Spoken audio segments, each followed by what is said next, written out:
We have entered the era of the Donro doctrine. You probably remember hearing about the Monroe doctrine in grade school, but President Trump is now referring to the Donro doctrine. What is that? Well, the State Department tweeted, "This is our hemisphere," and White House advisor Stephen Miller told me that this is the U.S.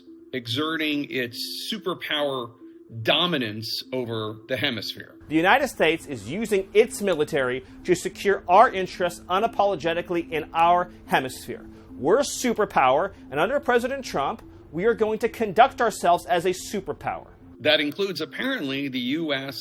taking Greenland if it wants, which Stephen Miller says Trump wants. You might remember the Monroe Doctrine dates back to 1823 when President James Monroe asserted that, quote, "The American continents are henceforth not to be considered as subjects for colonization by any European powers," unquote, meaning any new effort by European powers to exert influence or control in this hemisphere would be seen by the United States as a security threat. Now, the U.S. didn't have much of a navy back then, so it wasn't really taken particularly seriously until the 20th century when the Monroe Doctrine was invoked by Presidents Teddy Roosevelt and John F. Kennedy and Ronald Reagan and now, of course, Donald Trump. Now, the Donroe Doctrine does seem to be a bit more offensive and less defensive than the way it was asserted by President James Monroe, saying that the U.S. can and will do whatever it wants to do in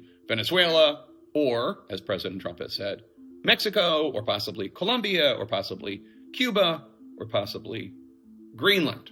We should also note that in the White House's national security strategy from November, the White House asserted a Trump corollary to the Monroe Doctrine, which also asserted goals beyond just this hemisphere, including expanding to the Indo-Pacific when it comes to navigation and supply chains, including preventing any adversaries from dominating in the Middle East, and ensuring U.S. technology leadership in AI and biotech and quantum computing throughout the world. So more to come, presumably, beyond our hemisphere.